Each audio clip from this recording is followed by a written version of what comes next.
Today we're breaking down Landman, Season 2, Episode 8, Handsome Touched Me.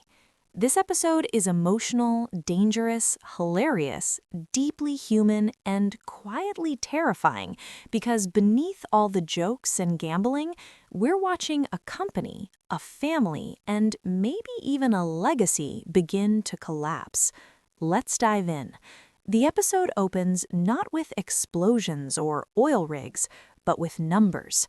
Nathan is buried in a risk assessment report, trying to solve the only question that matters. What costs less, drilling the well or facing the lawsuit? In the world of oil, there is no winning, there is only losing slower. And while Nathan tries to calculate safety, Tommy has already stepped into chaos. Tommy walks outside and finds his father, TL, fully dressed in jeans, trapped in the pool. He hasn't drowned, he hasn't panicked, he's simply stuck. His mind is razor sharp, but his body refuses to obey. TL admits, "It's a curse, my mind is sharp." Tommy pulls him out and they share a rare, fragile hug. But when Tommy warns him to avoid the pool's edge, TL just stares at the water. It isn't curiosity, it's resignation. And Tommy realizes his father might be considering giving up. We shift gears. Tommy is driving. He's late. Life feels manageable for once. And Angela calls, wearing a bikini, not to flirt, but to negotiate. She wants $10,000 to take the nursing home residents to a casino for margaritas, for fun and life experience. Tommy sighs and says yes. Then, out of nowhere, he passes Rick's cabaret, and his brain sparks one of the wildest plans of the season. He walks inside and hires Cheyenne, a stripper, to become TL's physical therapist. No sex, no weirdness, just stretches, laughter, and someone TL can't refuse. Because, as Tommy puts it, "My pop's too stubborn to listen to doctors, but he can't say no to a pretty woman." And yes, she agrees, because this is Landman. Cooper arrives early at work. Dale's crew is assigned to him. No questions, no resentment. Here, nepotism isn't corruption, it's culture. Cooper is nervous, the crew doubts him, but as the day unfolds, he goes 6 for 6. Even Boss has to admit, this kid might actually belong here. Meanwhile, Angela loads the seniors onto the bus. Neil Diamond blares. Everyone's hyped. 5 minutes later, they're all asleep. So Angela and Ainsley pivot into makeover mode, transforming Margaret from quiet caretaker to confidence queen. By the time she gets home, her husband can't keep his hands off her, and honestly, it's adorable. Then they roll into the casino, and Angela becomes something between gambler, magician, and comic book superhero. She keeps betting black, again, and again, and again. Losses don't scare her. She doubles down and walks out with $317,622.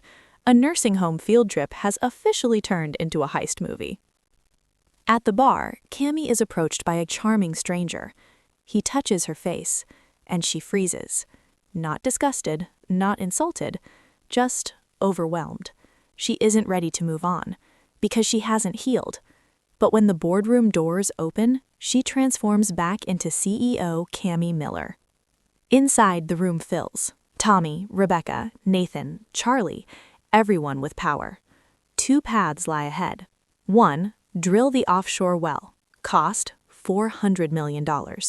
2, sue the insurance company. Long fight, slow money. Nathan lays it out.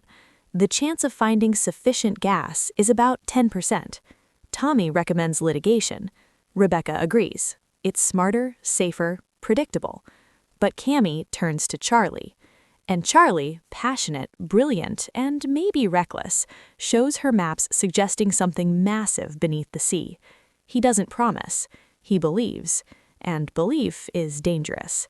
Cami snaps. Go find it. Decision made. After the meeting, Rebecca explodes on Charlie. She accuses him of hustling Cami like a salesman. He fires back, telling her she's controlling, that she pushes people away. She storms out. Later, she admits quietly to Tommy on the plane. What hurt most wasn't the insult, it was the truth. And the relationship? Very likely broken. Tommy, desperate, goes behind Cami's back. He meets Galeno. Galeno doesn't blink at the risk.